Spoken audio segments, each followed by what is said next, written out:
Hey, everybody, I'm Captain Tommy Scoville, and you are on the lifeboat. Hey, check this out, right? Tommy, any chance you will sing I Feel Pretty with when we reach 17,000 subs? Probably not. Tell you what, though, if you guys get me to say a much larger number in a very short period of time, I could be talked into doing that. I could. Might even dress up for it. Probably got an outfit or two that might get your attention. Today, people, we're going to talk about story time. I am a graduate. A lot of people don't know this. I graduated SMU.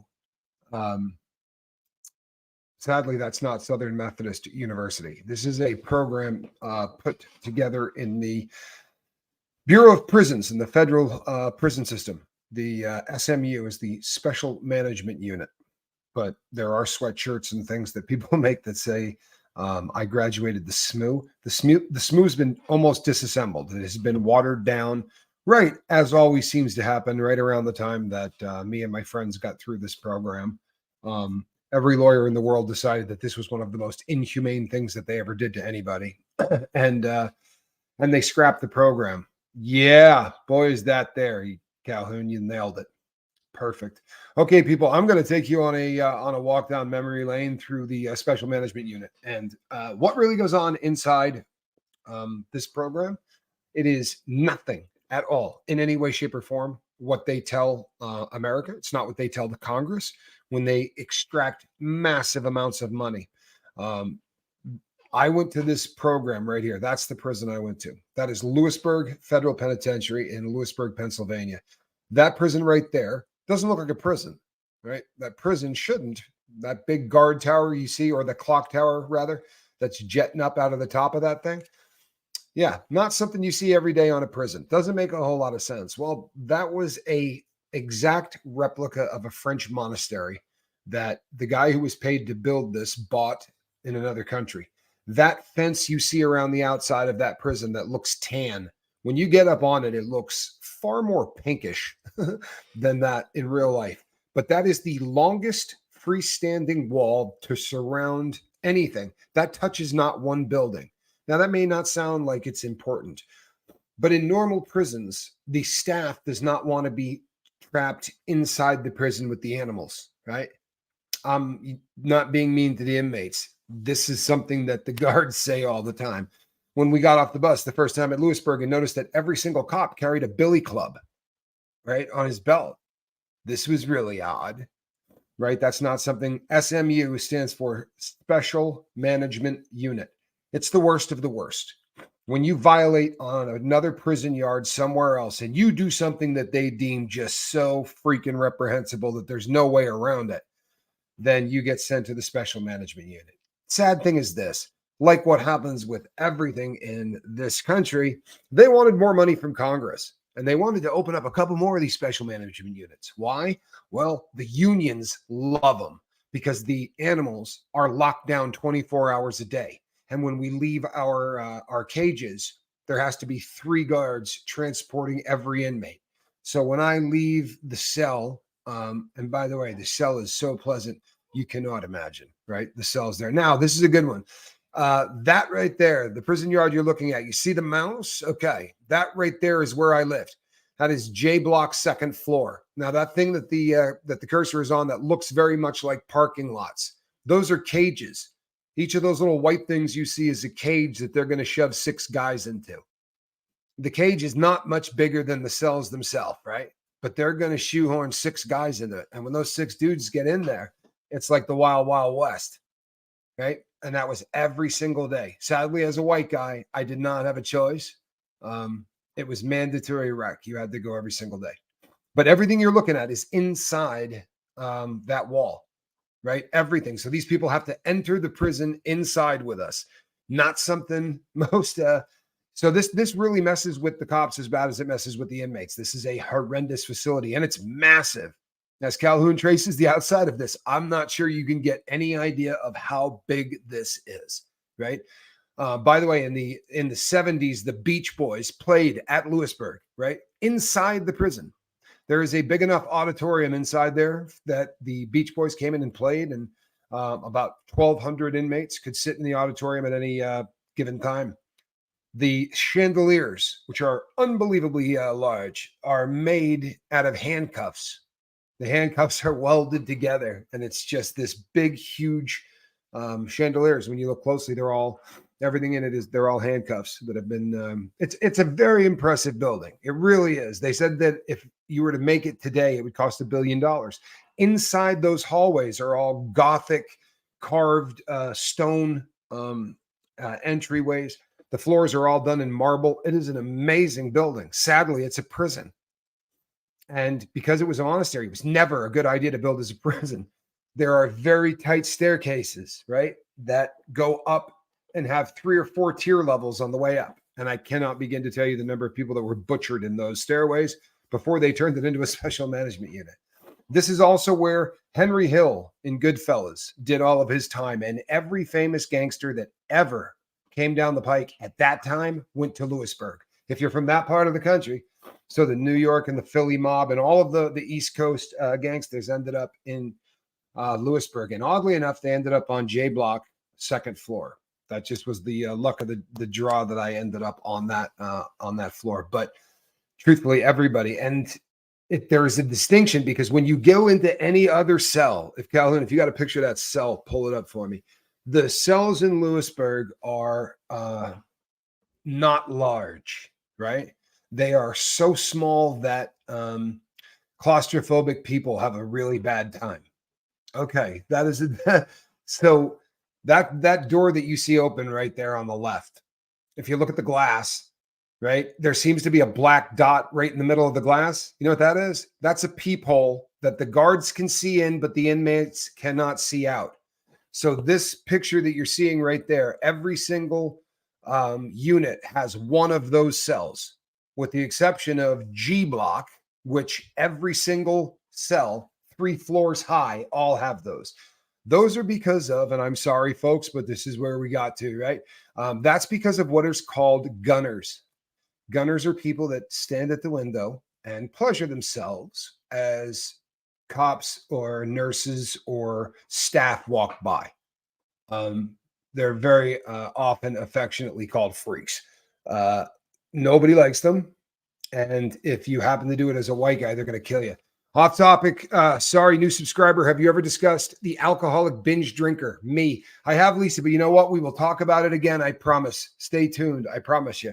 And before I go on, hey, Pagan, good to see you. I'm glad that you're here. I really am. Good to see you. Yeah, that right, what you're looking at right there, Calhoun, is the shoe. That's the old shoe in Lewisburg, which is enough to take your breath away, right? That's not a very pleasant experience. Yeah, that, but no one has been doing time in those in a very, very long time. However, you can absolutely see part of that prison if you go on a tour. I got moved from J Block to Z Block because we were doing something that made them upset.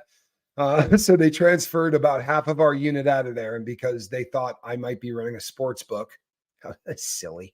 They thought I was running a sports book, but I got moved instead to a larger block with more people in it, where my sports book did far better. It was really not a great decision. And then eventually they moved us all back because that's like the BOP. They don't want you to ever be comfortable. So, but J Block 2nd floor was not built like all of those other minuscule cells like the one that Calhoun just showed you, right? Those cells are so small that you can sit on the bed and you can put your hands against the wall. J Block 2nd floor, the cells are so big that it takes almost 5 steps to go from corner to corner, right? That's like 15 feet, right? That's unbelievably large for a prison cell corner to corner. They could have made 2 cells out of every one of these. And that's because it was for the gangsters, and they were treated completely different. They had wooden doors that didn't have, they didn't have metal, and they had keys to their own doors.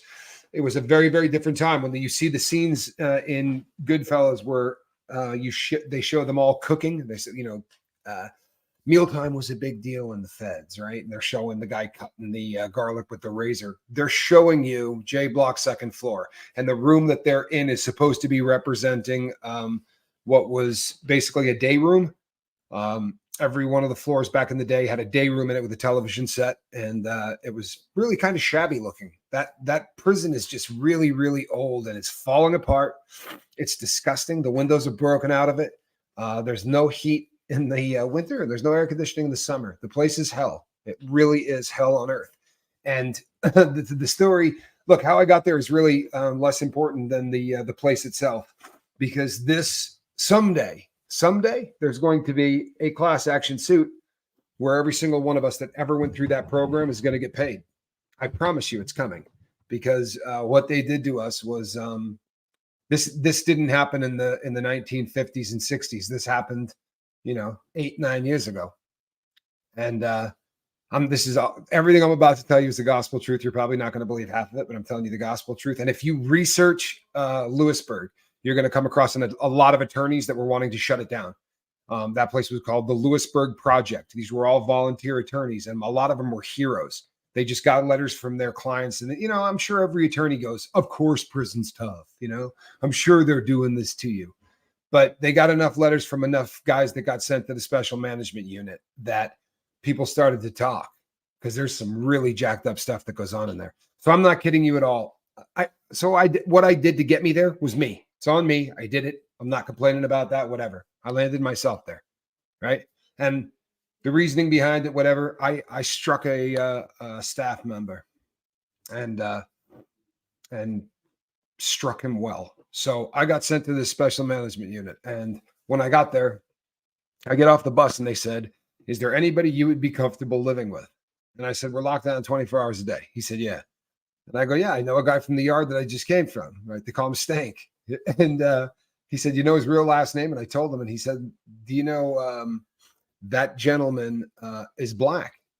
I said, yeah, I'm aware of that. We just came from the same yard. Not Q. This was actually a wild man, but we were very good friends. We had an FCI together. And the guy goes, I'm not putting you in with a black guy. I said, why not? He goes, because they'll kill the both of you when you go to rec. Both of you will be dead the first day you go to rec. Dead. He's like, it's not even funny, and it wasn't a good joke. And I was like, yeah, kid. I said, no, then just don't put me in with a lifer, because I've only got like 3 years left. And almost everybody that's going to the SMU is a dangerous lifer. I said, just try to not put me with a lifer, and don't put me with anybody that's not stable. You know what I mean? Because I'm a pretty decent guy. And he goes, oh, yeah, we can accommodate that. I said, thank you. So I'm walking down the ugliest hallway you have ever seen in your entire life. The hallways in Lewisburg are super low. The ceilings in modern prisons, they don't want you to feel like you're, trapped. They do not want you to feel claustrophobic. So the units are like shoeboxes. You have this huge day room that's just massive that people can mill around and feel like they got elbow room, because the cells might be a little small. So you're out of your cell all day long, and they give you this huge day room, and you're allowed to go outside. Well, in Lewisburg, there's nothing like that. Once you go in your cell, you ain't leaving that cell, right? You get to go to that little dog cage for an hour, Monday through Friday. You can go to the cages Monday through Friday. Goodness gracious. That's a dorm. That is a dorm. Now, that also is at Lewisburg. However, that is what is called the cadre workers. These guys are next door. They're there for no other reason than to make Lewisburg run, because normally at every prison you go to, there has to be inmates who do the cooking, who do the laundry, who clean up the prison, who do all the maintenance on the prison, right? That do all the groundskeeping. There are no employees for this. This is slave labor. But you can't do that because all of the inmate population is locked down 24 hours a day, 7 days a week. So what are you going to do? They have a cadre unit. These are guys that, I'm not trying to be disrespectful, but very often the BOP is hiding these guys. These are people that can't walk yards because something might happen to them. I don't mean guys like Danny Masterson. Those kind of people don't get hidden. I mean guys that cut a deal, told on a cop that did something wrong, or told on inmates that were smuggling dope in, that kind of thing. Tommy, what do inmates get on Christmas Day? Normally chicken. Sometimes they will do turkey, and they will try to get you a dessert. It's not much. I mean, it really is. Now, in the federal system, they give you a Christmas package. It's a bag full of smaller bags of, you'll get little one-shot coffee deals. You'll get, different types of potato chips, a couple of chocolate bars, that kind of thing. And it's a really big deal. Guys get really, really excited about it. Now, if you're in the SHU, the segregated housing unit, you don't get one. So I think in my entire career, I got 2 or 3 because I spent almost every Christmas in the shoe. I was not, I didn't do very well in the BOP until I got sober. And then once I got sober, I think the last four Christmases I was free, and got packages. Yeah, it was the last 4 I think I got. So out of 13 years, I got 4 of those. But they were actually they shrunk every year, and the lifers complained about it. They loved telling you the good old days when they were putting stacks of $100 bills in those. The old timers would tell you how great those packages used to be. But that's about all that they do for Christmas. It's pretty much a bummer. That's a modern prison right there. That is what the inside of every federal modern prison looks like.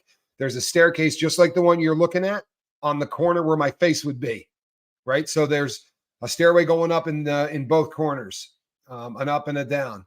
And on those 3 poles, there are going to be 2 television sets on them. So there's going to be 6 TVs all together. You wear headphones and you look at a television. Now, in the feds, you're going to have those tables that you see bolted to the floor.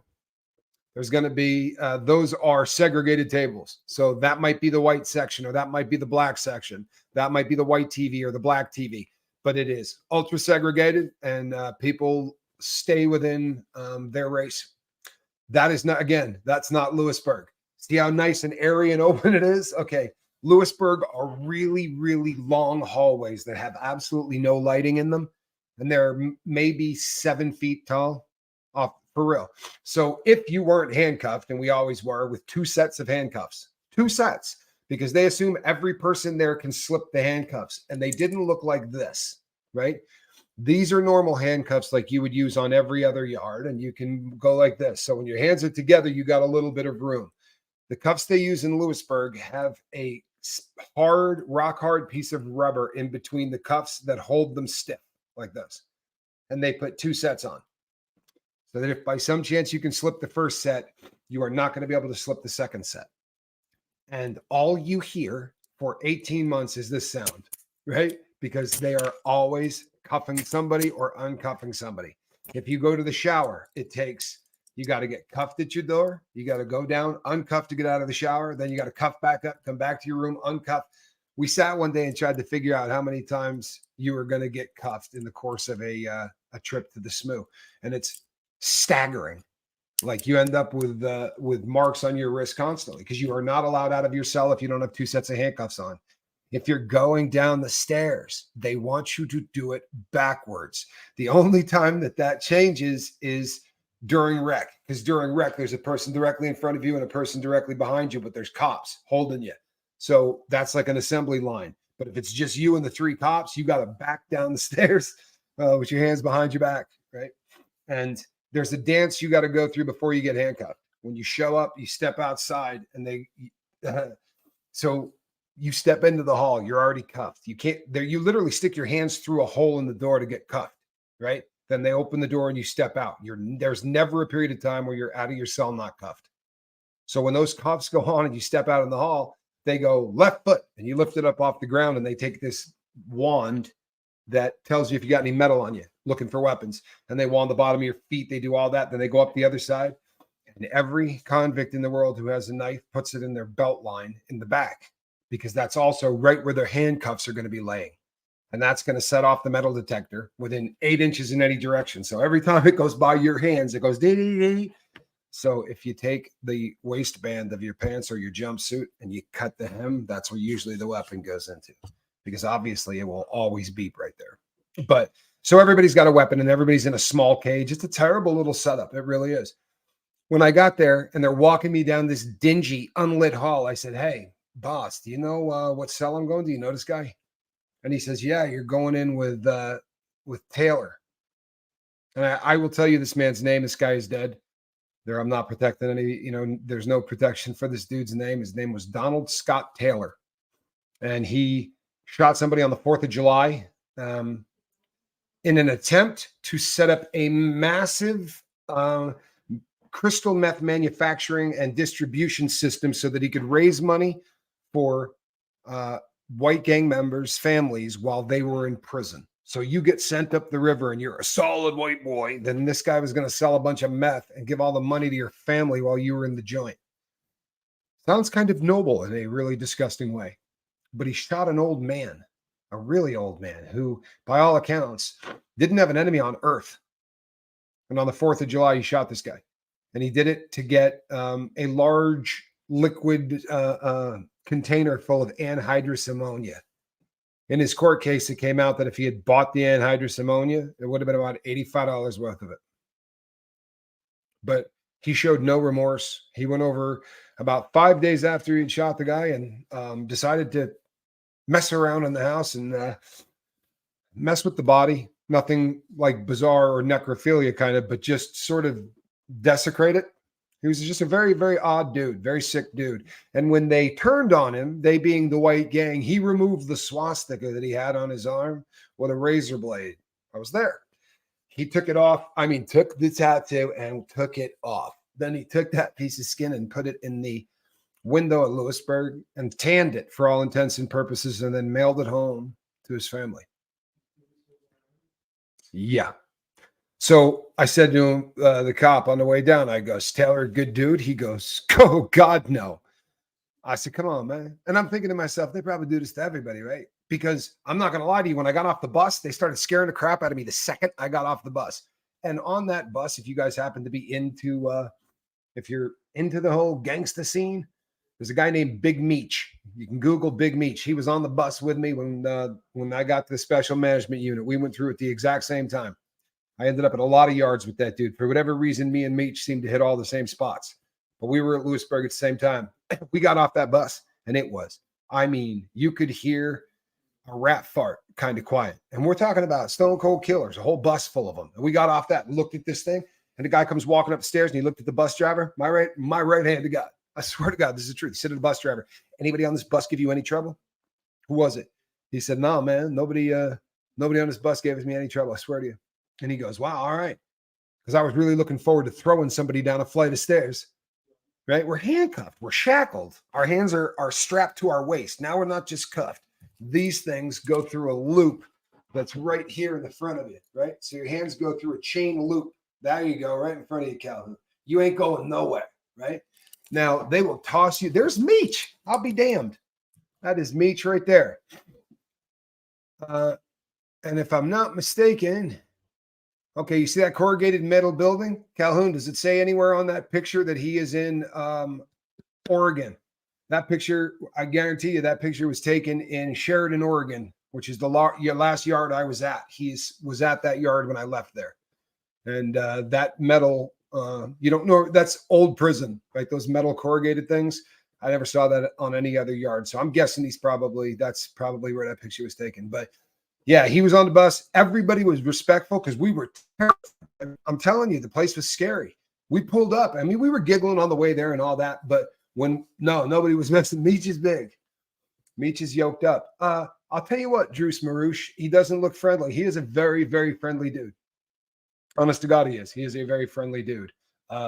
And not because I'm telling you that he and I were tight, although he did play a sports book that I had when we were in Colorado, the second phase of the SMU, for whatever reason, once again, because you can go to two places in the second phase of the SMU. One of those was in Pennsylvania at a place called Allenwood, and the other was in Colorado at Florence, same place that ADX is and all of that. So me and Meech both ended up there. We got shipped out at the same time, too. We hit that yard on the same day. But he played my sports book. Well, you know what? I got off the bus. There was there were about 3 really big name heavy dudes on that bus. One of the highest ranking members of the Norteño familia, the Norteños, was on that bus. Like about as high ranking as, I'm not dropping names, but about as high ranking as you could get. He went through the SMU at the same time too. And everybody, even the people that didn't like each other, there was a tremendous amount of respect in that building. Because you can't leave your cell, right? You can't leave your cell. There's no getting out. You don't go to the yard, right? You're locked up at all times. So if I want something from you and you live 25 cells away from me, I got to make a line that's about 6 feet long, right? Per cell. Now, usually there's a cell right next to you. You only need about 3 feet to get to that one. But then you got that like 8-foot gap to get to the next set where they're this close together, right? So you got to make a lot of line, and you have to make the string. And it's a process, man. It really is.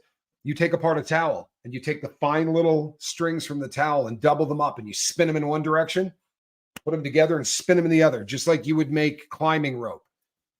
And you spin a couple of 100 feet of this, 300 feet of this, and then you put a heavy weighted object on the end of it. Usually you take a shampoo bottle, you squash it sideways, you put batteries in it for weight. Cat, don't you do that. Come here, don't you do that.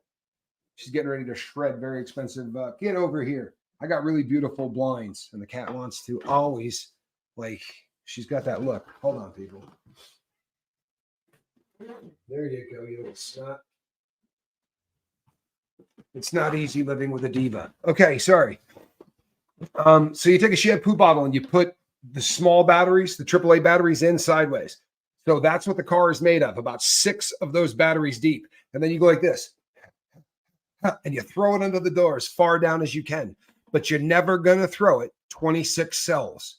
There's no chance on God's green earth you can throw that 26 cells. Now, someone will write to me today and go, oh, I was into SMO and I could go the whole length of the hall. Well, then you were on I block or one of the short ones, because J block was about probably 60 yards long. Like, it's a really, really big unit. And halfway down is a fire door, and your car's going to hit that fire door. When you throw it out, it's going to hit that fire door. That's cell 21. If you're in cell 21 all day long, you sit at the door, you catch whoever's car it is. It may be a rival gang member's car, but you're going to catch it. You're going to pull it into your cell and you're going to throw it back down the tier, because someday you're going to not be in that cell. And you are sure as hell going to hope that somebody is in that cell to catch your car and throw it down. It requires cooperation at a level you wouldn't believe to get your drugs, to get your contraband, to get the betting slips for the bookie, or to get the money for the bookie, which of course is flat books of stamps. Every time you go to store, you can buy 2 of them, right? You can buy a flat book at the time for $10. And the second you buy it, it's worth $8. But there's no way to manufacture it, right? You got to buy it. It's a bizarre little ecosystem in there. It really is, with its absolute own monetary system, its own government, for real. There was a guy that decided we were going out to the yard as white guys, and he was the highest ranking dude in the highest ranking gang. And when he said every white boy's going out to that yard, I could have stayed in the cell, but word would have come via a car to my cellie that said, hey, you need to kill the dude you're living with, right? You need to whack this dude. So the day that I got there, I move in and I walk into the cell, and the guy says to me, listen, oh, by the way, this is the strangest moment in the world, and there's no way to explain this to somebody unless you've been there. But I get walked down the hall, and when I get to the cell, Taylor has to stick his hands through the door and get cuffed up. Now I walk into the cell, and there's 2 of us inside, handcuffed, and a cop on the outside. Who unhandcuffs first?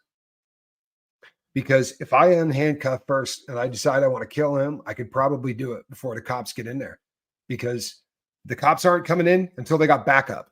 And this guy's handcuffed with his hands behind his back. So if I just got him in a chokehold and really leaned back, and it happens, right? So there's a real moment the first time you meet your cellmate of who's taking off their cuffs first, right? Who's taking off their cuffs first? So he looked at me and he goes, go ahead, bro, take your cuffs off. I said, thank you. I put my hands through there, and I was considerably bigger than him. I mean, way bigger than him. But the second the door closes, our first conversation, he goes, they tell you anything about me on the way here? I said, no, they did not. He goes, I've gotten in a fight with my last 7 cellmates. And I go, really? And he goes, yeah. I said, how'd that work out for you? He goes, I'm 2-5, meaning he won 2 and lost 5. And I said, really? He goes, yeah, but I don't care, man. He said to me, it's not about winning and losing. And by the time he got losing out of his mouth, I had him by the throat, because I had less than 2 years left, and a woman I had already married that I had never been in the same home alone with. So I grabbed this dude by the throat and lifted him off the ground, and I said, listen to me, bro. I said, oh, right before that, he said to me, oh, and I got in some trouble for throwing boiling coffee on my last cellmate, and then I chewed off one of his ears. And he did.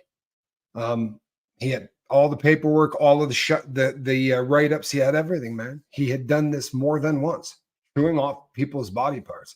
They called him Taylor the Cannibal. I kid you not. So, and I get in the room, right? And I hear all this. And then the guy says, I got into a fight with my last son. So I just grabbed him by the throat. I said, look, bro, you ain't making coffee, right? You're not doing anything. You get off that bunk and look at me crooked, and I'm going to take you off this planet. I got a girl I'm going home to. The fact that you're doing life, that's a bummer, but it's got nothing to do with me, man. And if you make this bad, and I'm not kidding people, right? I light this guy up and I drop him off the ground, right? And I went, that's how it's going to be, dog. And in like a half a second, man, he leaned in and he's got me like we're brothers. Dude's got me in a hug. And I went, and he goes, hey, man, I haven't had one cellmate with a set of nuts yet. He's like, I'd like to live with a dude that's got some balls. Where were my children when I'm in prison? They were in, depending on which time I went to prison, my brother. In the first time, I think they probably would have been in Utah. The second time, they would have been in California. But they were with their mom, their birth mom, who did a fantastic job. Thank the Lord. She got sober before I did, and has been sober the entire time. She's a really fantastic human being, and they're blessed, and I'm more blessed, right? Because without her, there would have been no chance for the redemption and everything I've gotten back in my life with them. So, yeah, they were with their mom, and a blessing. I promise you, a blessing. So now I'm living with this fool, right? And you try to bond with a cellmate quickly because you're going to be in with this guy 24 hours a day for the next 2 years, right? There's no getting away from him. So he said to me, one of the first questions after this little incident, I'm making coffee, which you have to light something on fire to make coffee, right? So you keep old, the cartons of milk that you get 4 of them a day. And you take these cartons of milk and you open both sides, put them on the ground, right on the concrete, and you light them on fire. And they will throw a flame about this tall. And then you take one of them that is still intact with water in it, and you put it right over the flame. And the water inside and the wax on the outside of it, as long as you get carbon on it quickly, like you don't hold it so far away that it doesn't blacken up, the black carbon protects it. And you can boil coffee that way about 10 or 12 times before you have to take that one, set it on fire, and make another one. But so the ceiling is black because they've been burning coffee in there for so long. How many years since I've been home? I'm home now. When I was in the special management unit, I did. At that point, I had been locked up on that rip about 3 years. 3 years. I was 3 years in when I got sent to the special management unit. And I had a wife I'm writing to every single day. And when I got into the cell, the cop goes, you get one phone call, then you don't get another one for a month. And I said, all right. And usually they wheel a payphone looking thing on wheels right up to your cell, and they put it right up to the food slot. And you put your hand out, you take the phone, and then you reach out and dial it. Right. And that's how you make your phone call. And then when you're done, the cop comes and takes it to the next cell. At Lewisburg, they don't play that game. Right. Because what they found is we would take the cord, right, and then rip out the yellow line, because the yellow line in a phone cord doesn't do anything. So the guys would yank all of it out, and we'd start hot wiring things and making stingers, and they just did away with it and got a really tough cordless phone, and they would throw it in the cell. So my first day, right, they throw me this thing, and the guy's like, you're allowed to make a phone call. And I call my wife, who says, so how is it? And I said, the scariest building I've ever seen in my entire life. I'm terrified. This is out of Batman. You've never seen anything like this. Like dingy, you got no idea, right? And it's the middle of winter. It's snowing, and snow is coming in this cell. And she thinks she's giggling. I'm like, no, I'm not being funny. I'm telling you the truth. She's like, no. I'm like, yeah. And she said, what about your cellmate? And I'm looking at him, right? He can't hear that. So I'm doing this, right? Oh, no, he's a cannibal. He chewed the ears off a couple of cellmates, fought the last 7 guys that he's been living with.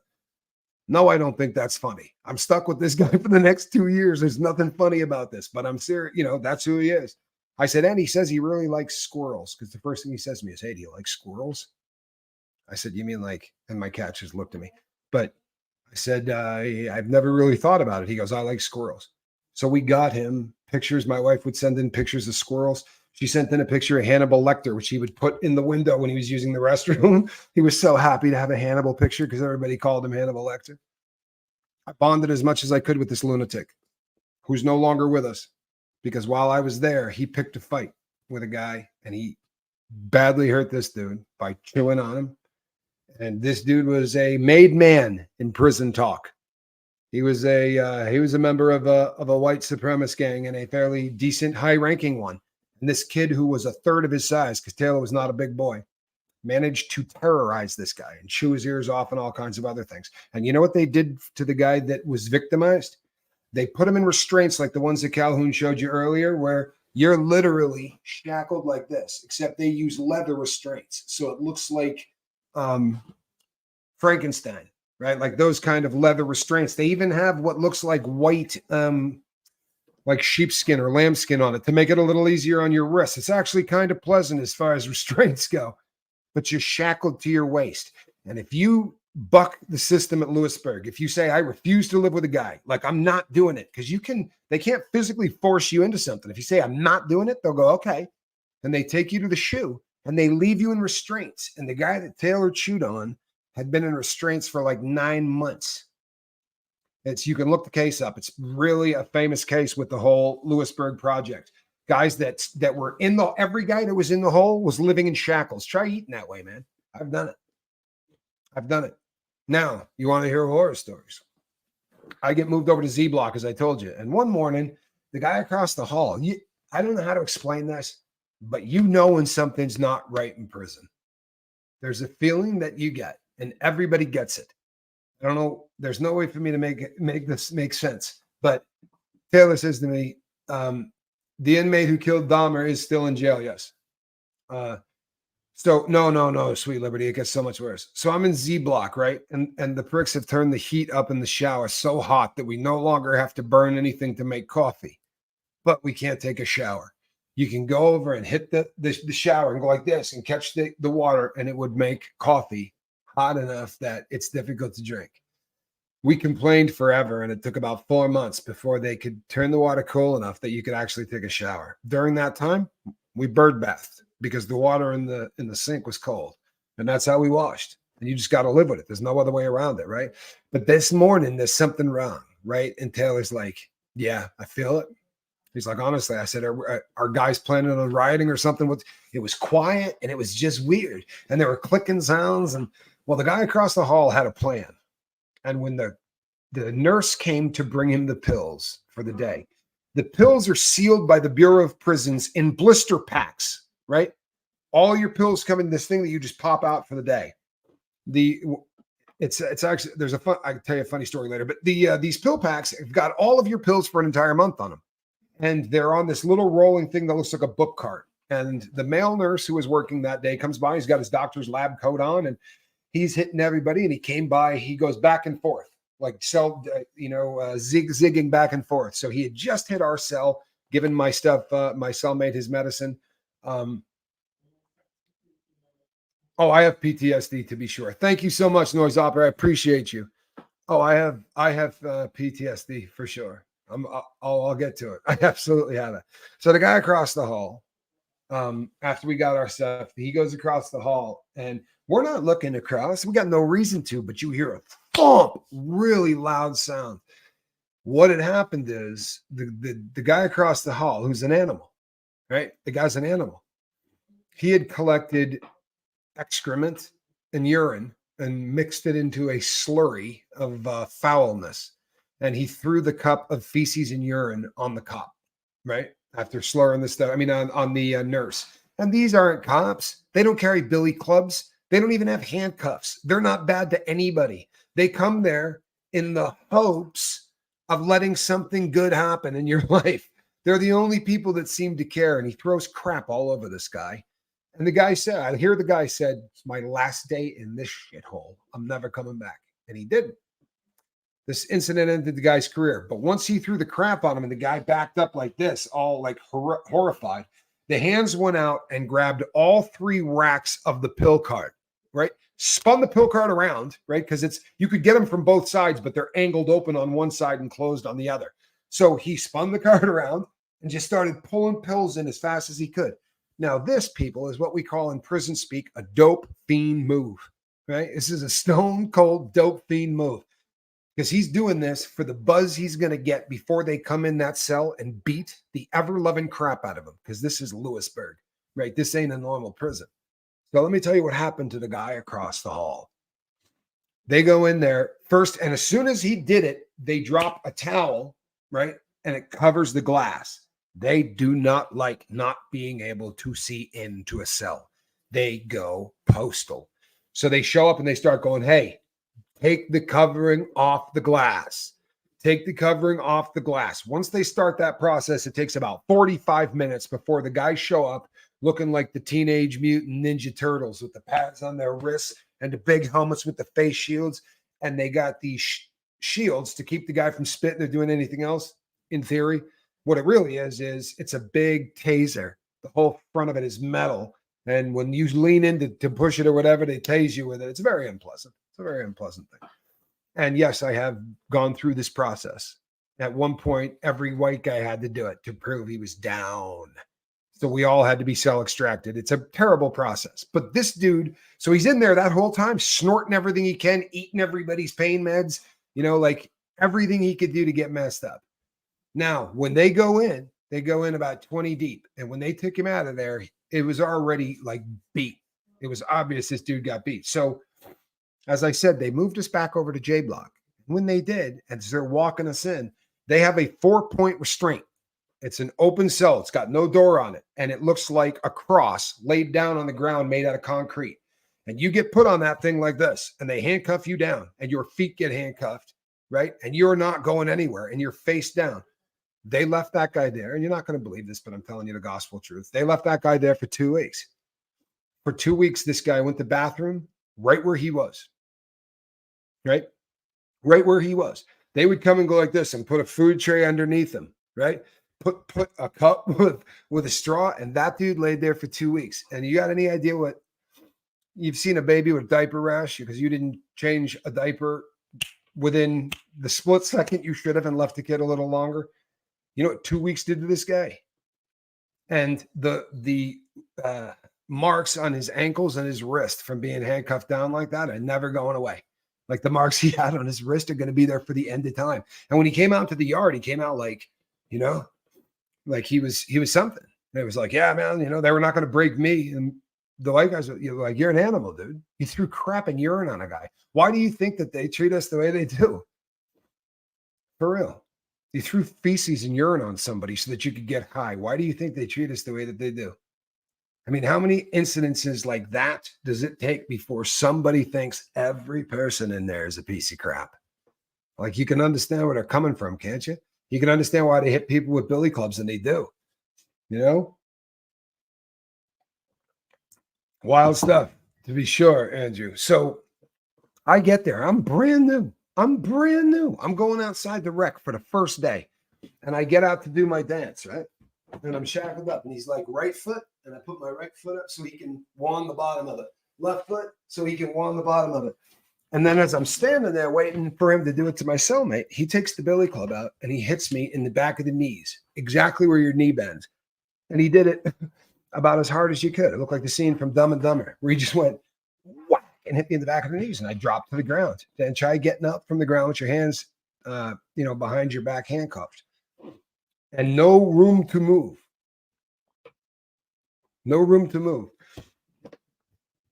Oh, Lord, I have no idea, Drew Schmerish. I'll be really honest with you. Outside of Q, and a friend of mine who's on the street right now, Austin, there's nobody I could tell you from prison who's doing what or anything else. I am almost 100% sure Meech is chilling big time. I don't think he's getting off the yard he's on. It's a nice place to do time if you have to.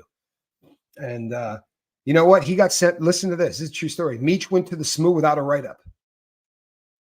They sent him through the special management unit where I'm there for hitting a cop. He went through without a write-up. But every single day that I went to go outside for 7 days, they hit me in the back of the knee with a billy club every single day. And after the first day, when I came out, I'm standing there by the cell and he's like, right foot, left foot.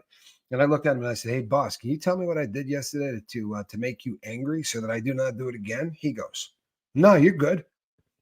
I said, okay.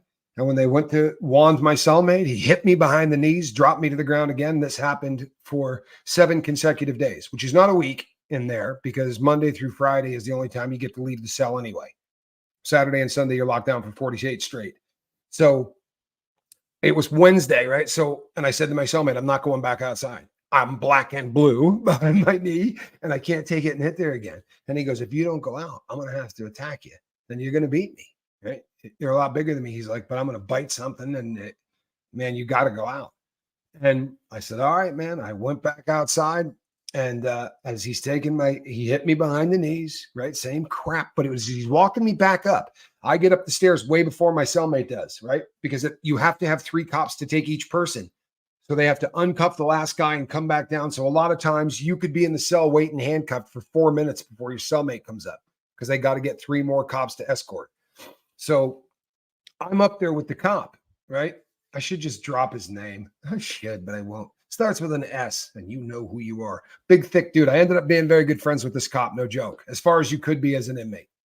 But he said to me, hey, man, why didn't you tell me the cop you hit's name? And I said, I didn't even know that, I didn't realize you get here and say, hello, sir. The guy I hit was named so-and-so. He says to me, no, we ran that guy off this yard. That guy was a dirty cop. And I was like, yeah, well, whatever. And he goes, oh, man, we've been hitting you because of what you did to the cops. He said, but I didn't know who it was. He's like, bro. And then he takes out a can of chewing tobacco and says, you want a dip? And I'm like, what? And he's like, take your handcuffs off. I go, man, I'm going to take these cuffs off and you're going to hit me. He's like, no, I'm dead serious, bro. So I take the cuffs off, and when poor Taylor walks around the corner, right, I got a can of chewing tobacco in my hand, and I don't chew, but it was something, right? So I'm packing the stuff in my lip, and my cellmate walks in and looks and goes, what the hell just happened, right? I don't have cuffs on. I said, we're cool. He goes, apparently. And we uncuffed. I never had a problem with him again. He actually came to my rescue later on down the road to get me out of some trouble after I punched somebody. He came in and testified so that it would look like, because I really wasn't at fault, and it was a legit thing, and they were going to start me all over again. And this dude, we'll call S, last name S, came to my rescue. You know what we'll call him? We'll call him Stacy, because it sounds like a woman's name, and it's so damn close that I hope somebody in the BOP says, I think he's talking about you, Stacy. It's close enough. Really a good dude, honestly. Really, really a good dude.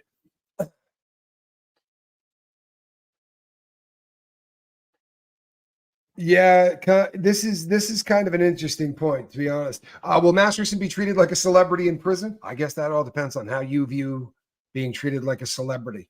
Every single person will know who he is. No one's going to be asking for autographs. And I don't think he's going to have a lot of people that want to hear about the good old days of filming. But I guess we'll have to see.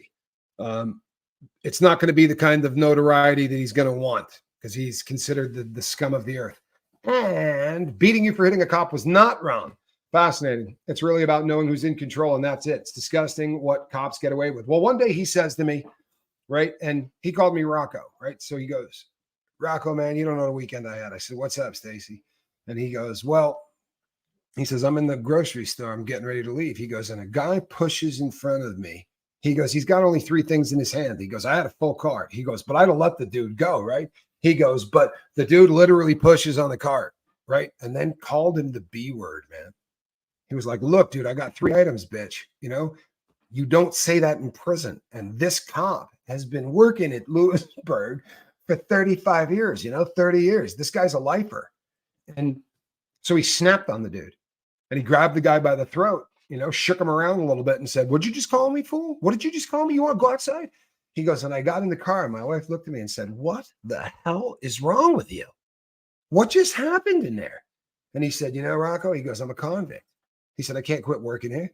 He said, I spent so much damn time around you people. He said, there's no way. He said, I'm not going to make it in the real world. And it's scary. And the real thing is this guy's had to beat the crap out of a lot of people, because I understand where you're coming from, but what's crazy is there aren't too many inmates who would have a problem with what he was doing. What I did was considered really bad form. Me attacking a staff member, like, even inmates aren't real cool with you doing that more often than not, right? Because I screwed up the yard for a long time after I did what I did. I'm sure that they locked that whole place down. You understand that it's corporal punishment. If a guy stabs 3 people, he's gone. You're never going to see him again. He's off the yard. You're never going to see him again. Then they're going to punish the yard for 2 or 3 weeks, keep it completely locked down, take away take away yard from you, take away this privilege or that privilege. Who the hell stabbed them? The guy that stabbed them's gone. The lunatic's gone. When that guy got his nose bit off, it was right around New Year's, and they had us locked down for 3 weeks. 3 weeks. The guy that did the biting was gone, right? Why are they locking down the people that didn't do the biting? It doesn't make a lot of sense, huh? It doesn't make a lot of sense. There's a respect between the inmates and the cops in there that's really different. So fast forward, right? I'm going out every day. I'm going to the rec yard. I'm writing to my wife. I'm living. I'm doing the smooth thing, right? Running a sports book. That was my hustle, so that I could just get things that I liked. Extra coffee, so we could drink coffee all day long, because you can only buy 2 bags a week. And inevitably, they run out at store, or they cancel store day for a holiday, or they cancel store day because of something else. And while we were there, a cop got stabbed. A guy took all of his magazines, right? He had been in the SMU for 2 years. He's getting 4 publications a month. He saved all of them, and he made body armor, covered his entire body up in this thing, right? Taped himself up with body armor and waited for the cops to come in with a homemade shank. And he managed to stab a cop in the neck. Didn't kill him or anything like that, but he managed to get the cop stabbed in the neck. And they tore that SMU apart. We weren't treated well anyway. They came in, and I had probably 15 or 20 pictures of my wife that were, I mean, good size, like the Hollywood headshot size. And every time I moved to a new cell, I put them on the wall. And I had pictures of my kids. I had pictures of Spanx, and I had pictures of Cedar, and they were all over the wall. This is what keeps you alive. And they came in and shredded them. They came in and just shredded them and put them on the floor. And I mean, we went bat crap crazy. Like, the inmates went nuts because of the level of disrespect. So we just decided that we weren't going to let this place go back to regular operations until they blew a whole lot of money on pepper spray. I think that's really what the white boys' plan was to just make sure that we got them back and how much money they spent on pepper spray over the course of the next month, because there was not a day that went by that somebody in our unit wouldn't get a call. They'd call down and go, hey, Taylor, Rock, you're on. Don't give back your trays at lunch, right? Make them come in and cell extract you. And this isn't open to debate. Can you imagine? I'm a pretty strong-willed cat.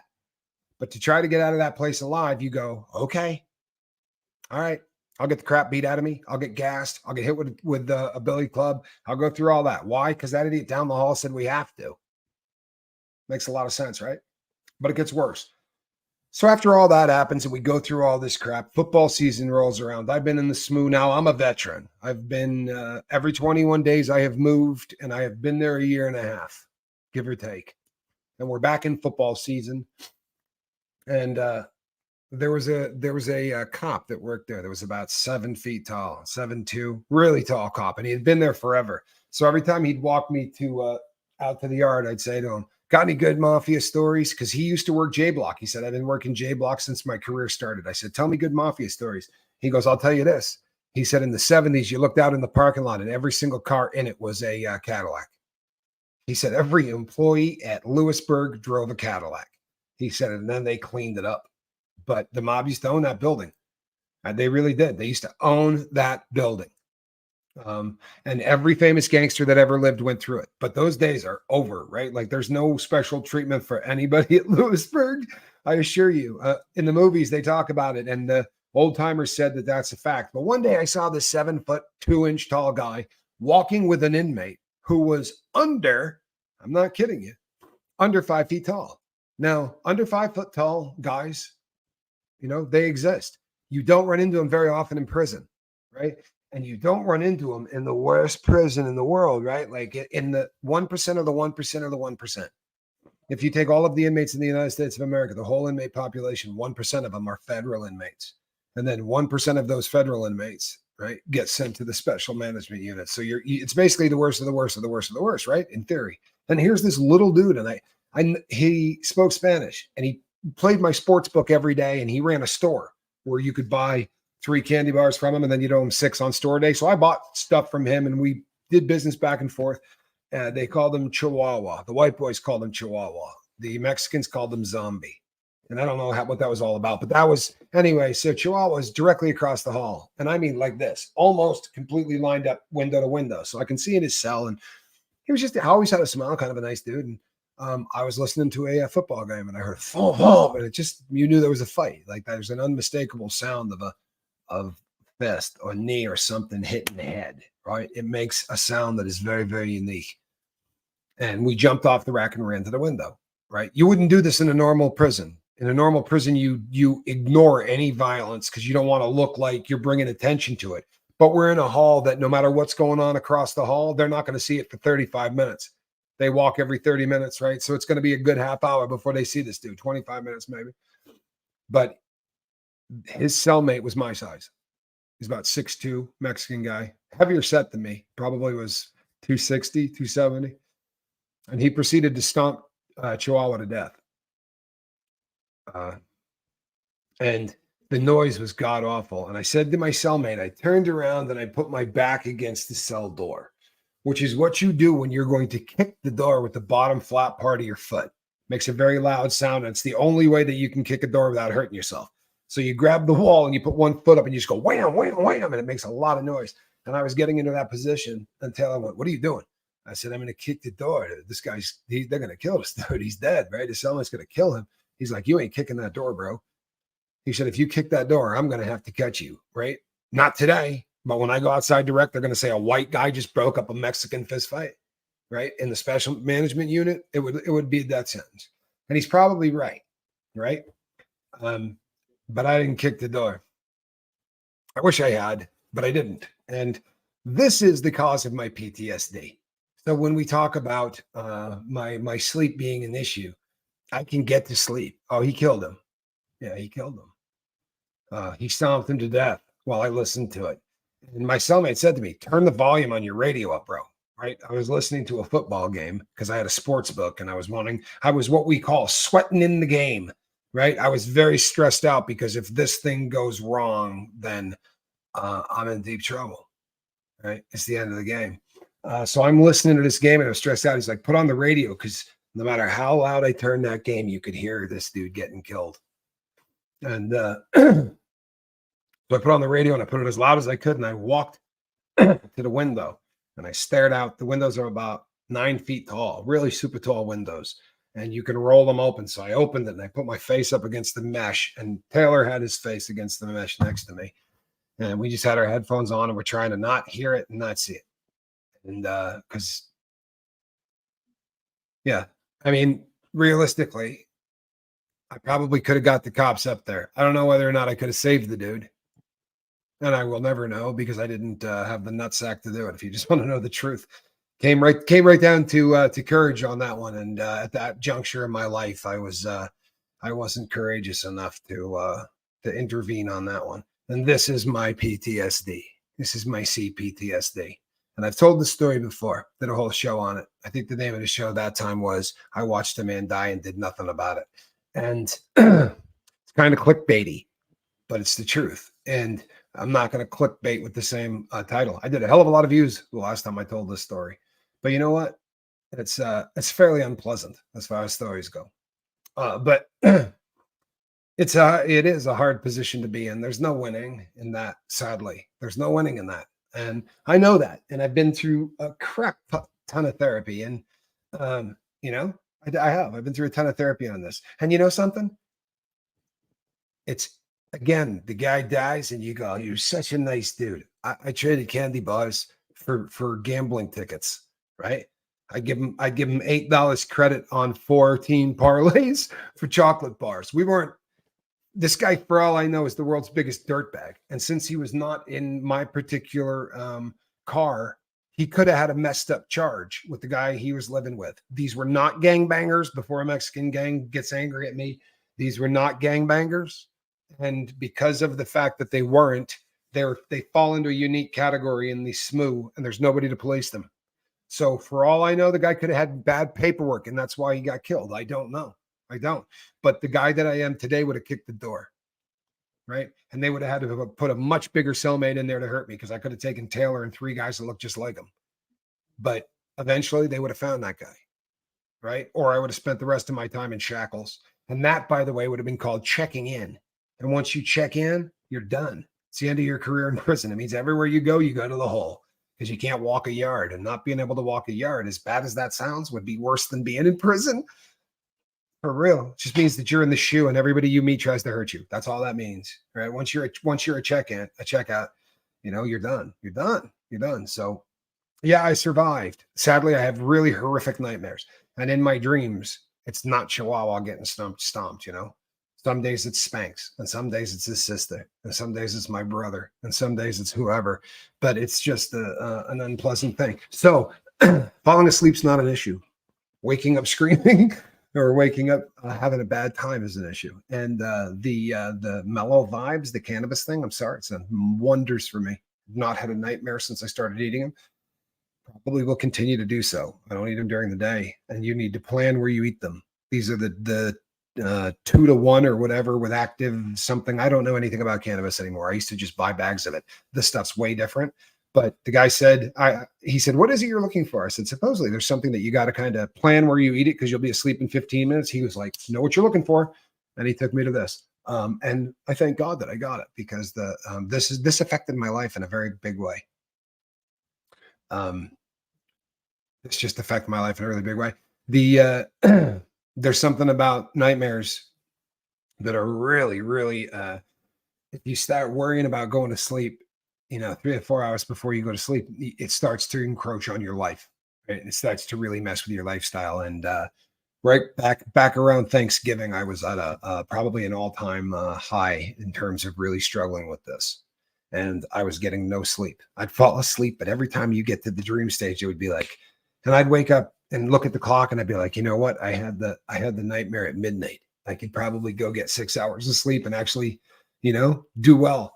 And I would go and try to go to sleep and fall right back into the drain. And then you just tap out and say, you know what? I'll just do some lifeboat stuff.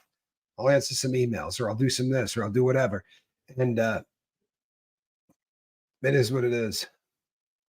Zelda, I know you're right. I know you're right. I mean, there's no doubt I'm right. There's no doubt I'm right. You going to try that gummy? Right here. Look, I will advertise for this company for free. 2-to-1, right? That is the product, Mellow Vibes 2-to-1 jelly. And it comes on like a wheel of jelly. I eat one of them right there. I don't know what it is, dozen maybe or something like that. So you only got to do one of these puppies. So it ends up being, I don't know, about 50 cents a day, I think, which is just insane. I have no problem with that. I don't think you know what I would pay for a night's sleep without that dream. Because by the way, it's not every single night of my life. OTC in my state, Sweet Liberty. I don't know about your state. In the state of Arizona, it is over the counter. Yep. But I don't know about the rest of the country.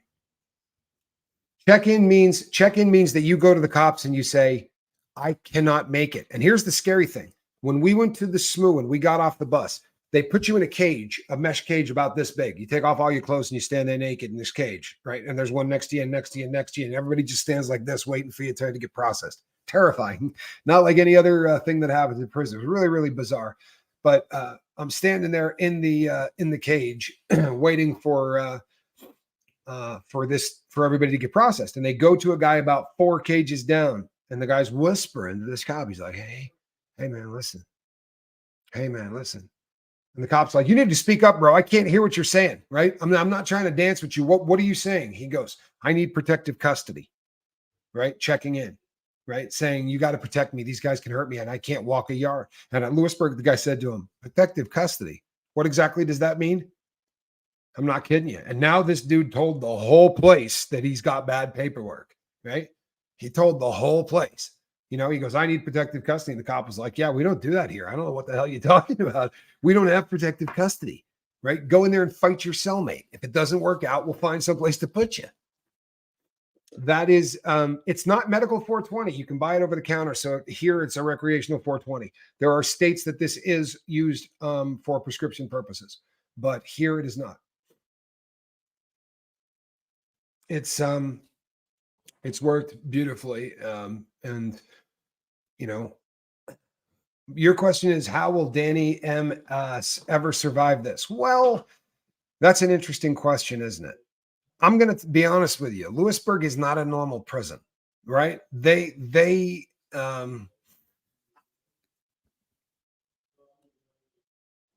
know, Kate Taylor, thank you. I don't know what the hell, you know, I think you get there and there's no, I don't know that it's a curse thing. Like, I don't know that you got any other option. Like, what are you going to do?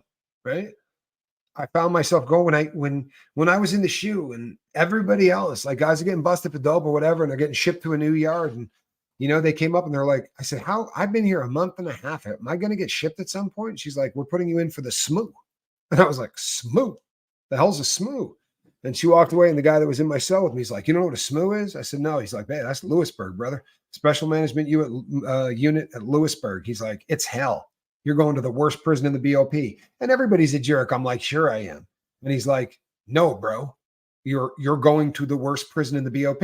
So I said to the warden as he's walking through on tour day, we're in the cages. I said, hey, warden, man, I'm going to the special management unit. He goes, you hit a cop.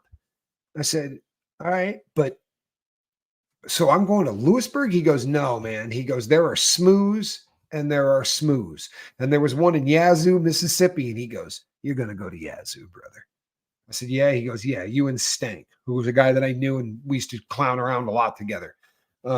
He's like, you both are going to end up going to Yazoo. Yazoo had televisions in their cells because it was a modern SMOO to keep guys from killing each other. In modern SMOOs, where you're locked down 24 hours a day, they put a TV in your cell to babysit you. You understand? Great corrupt question, Droosh Marouche. Thank you again for your support, by the way. Droosh Marouche, question. If you're required to join the Woods, do you have to shave your head and get the Nazi swastika tattoo? The Woods, by definition, are not a gang. It is just the means that you are a white guy in good standing, right? That's the Peckerwood. It's just, and it started out as an insult name that black guys called white guys, right? Like we would use the N-word. They would use Peckerwood. And white guys just started grooving to it the same way black guys started grooving to the N-word and just made it their own. So you come in and they're like, what up, Peckerwood, pimp? It's like, and if you're old, you just look at them and go, dude, I'm neither, real, I'm not. But what it meant is, if there was a race riot, are you going to fight for the white guys? That's the Woods. Is your paperwork good? Yeah. Well, then you're a Wood, right? You're a solid Wood. Until you prove you're not. You don't pay a debt. You gamble with money you ain't got. You front dope and you don't pay for it. You lie to somebody, say I'll pay you Tuesday, and you pay them Thursday. Any of that crap, you can ruin your reputation really, really quickly. But if you're going to join a prison gang, that is different. Now you're not just a Wood. Now you're Aryan Circle or Aryan Brotherhood or Brand, which is what the Aryan Brotherhood calls themselves in the feds, the Brand, right? Or if a Sereno or a Norteño, right? If you're one of the Mexican prison gangs, in the feds, there was a decent amount of MS-13 was in there as well. Every gang you could possibly think of is represented, but the Woods just means you're a white guy, right? Just like the blacks would all call each other the brothers, or the white guys would say, yeah, the brothers, that's their car, right? That's the brothers, and we are the Peckerwoods, or the Woods. So no, I never had to have a swastika. My tattoos are my sleeve is Alice in Wonderland. not quite the hard convict tattoos. Much like an ocean wave, an urge will gradually gain strength, peak, and then fade away. Nice. Thank you, Carousel Delirium. Magnesium does help sleep. My problem is just the nightmare part, right? The nightmare part. I can fall asleep. It's just that once the dream starts, it's going to ruin not just the sleep, but that's going to carry over for a really long period of time afterwards. And that's really where it starts to be a bummer, right? That's where it starts to be a bummer.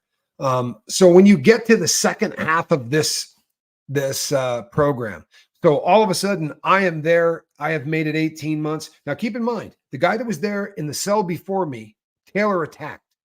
So when I showed up that day, Taylor and I were starting the SMOO at the exact same time. Taylor had been there for 5 years in the special management unit. 5 years. Because of him. They did away with allowing, if a person is SMOO fail, if you get sent back to day one, phase one twice, They're just going to run you through the 18 months. Then they're going to send you to the shoe somewhere else. And they call you smooth fail. We didn't have that option, man. You could have done your entire prison sentence in the smooth. So when Taylor left, I only had 3 more weeks before I got shipped, right? His paperwork went in before me and he was getting shipped local. I was going all the way to the West Coast. I was going to Colorado, to Florence. And during that 3 weeks, the cop comes up and goes, hey, I'm bringing you a cellmate. I said, you got to be kidding, brother. You're going to bring me a cellmate. You're going to bring me a guy in who's day one, phase one, who's got nothing to lose. And I'm going to live with him for 21 days. If this guy steals on me and takes a shot, I'm going to have to start the smooth over again. I said, you can't do me like this, man. You can't do me like this. Don't bring me a cellmate, man. Don't do me like this. And he was like, look, SMU, Special Management Unit, the worst disciplinary segment of the federal prison system.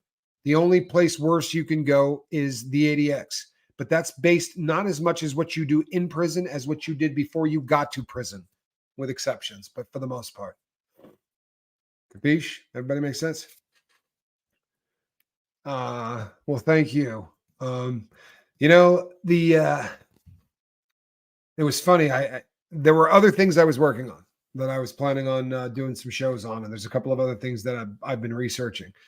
But when I was talking to Q the other day, he said, I was talking about certain guys that worked with us in the factory. And I said, and what's the so-and-so doing? Big time liar. No, pathological liar that we worked with. He goes, oh, no. He got sent to the SMU. I said, no way. Now the SMU's not at Lewisburg anymore. They changed it out. And you know why they do this? Because they have to spend your money. They got to spend the money that the government has put up. So once they get Lewisburg completely decked out with all those cages outside, welded, bolted to the ground and in place, all of those windows that have the things so that they can look in, but the inmate can't look out, all that money to turn that old prison into a special management unit. And as soon as they get it changed, change it back. This is a hustle they do with our money. It's a hustle they do with our money. If you're going to build a place that's a SMU, why would you change it to another building ever? What's the point? And Lewisburg should be shut down. It's falling apart. It's the most disgusting thing you've ever seen in your life. They did give me another roommate, but here's how it went down.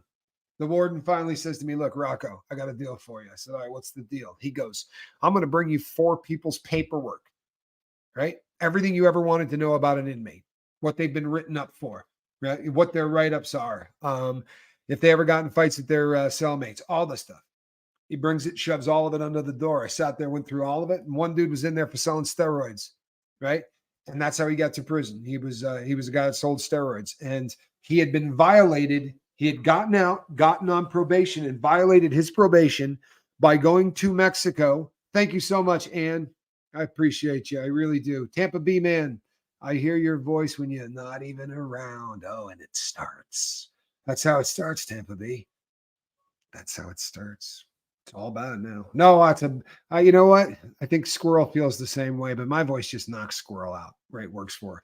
So I picked this guy who, and I said, so how does he end up in the SMU, bro? And he's like, last 3 pages are his write-ups. And he had a cellmate, right? This is how he got to the special management unit. He had a cellmate who was on the top bunk exposing himself to the nurse as she walked by, right? And this guy who was a professional bodybuilder on the streets, right? That's why he sold steroids. The biggest guy was absolutely massive. And he just sort of picked the guy up off the top bunk and slammed him against the wall and just it looked like a gorilla and a piece of luggage kind of thing. Just beat the cheese out of this dude so badly that he got sent to the special management unit. But he was soft-spoken. He was just a great guy. He really was. And he came in and we got along. We really did get along. No, you know what? It is a legitimate question. And here's the thing. I promise you, this is a very big thing for me. Prison reform is a very big thing for me. And it is very much part of the plan of everything I'm doing in my life. However, right now, I wouldn't have traction one to say anything, but eventually I promise you I will. And I very much want to see them fix things. Absolutely everybody has a nickname inside. Everybody called me Rock or Rocco. And it's just a nickname that went back to a billion years ago. I mean, literally a billion years ago. It's at this point, I've probably told so many lies about how I got that nickname that I'm not sure I could remember the truth. How's that? But that was definitely my the name, and that's what I was called inside. And the reason they do that is because you don't want these people looking you up when you get out, right? You really would you want any of these people knowing who you are and everything else, right? It's just right. So, but yeah, they don't even say to you when you get put inside, like they don't come up and go, "Hi, what's your name?" Like it's not. They go, "What do they call you?" That's the standard thing. Yo, what's up? What do they call you? Because everybody's getting called something. I must have met 75 guys that call themselves psycho. Right? You're just like, you're psycho? Of course you are. Right. Nice to meet you. Can we put numbers on you people so we can keep track or what? Spanx Calhoun, how are you feeling? Alrighty, people. I think we're probably going to wrap this one up. It brings us to about an hour and 15 minutes. We are going to be doing the lifeboat at our normal bat time and at our normal squirrel channel, right? So in about 45 minutes, we're going to be right back here. We're going to fire this thing back up. And then I'm heading over to see Relatable Reese at Relatable Reese's channel for all things hamster maintenance and yee. Well, you know how it is. My friend was called Psycho in prison. He hated it. Yeah, well, that's a name a lot of cats get in prison. Sweet Liberty, that's very kind of you. You know what? Sadly, I don't know that you should get a lot of credit for getting where you should have been to in the beginning, but I appreciate it. I really do. You know, I'm happy to be where I should have been in the beginning. But if you got a chemical in your life, people, I promise you, it's standing between you and the person that you're supposed to be.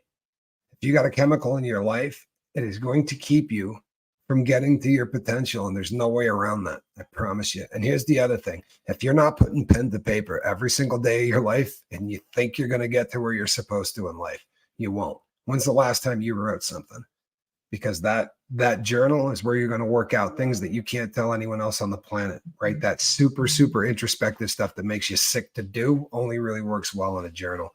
All right, people, guess what? That's a wrap. I'm Captain Tommy Scoville. And this right here, this majestic beast, this is a cat in a basket, squirrel.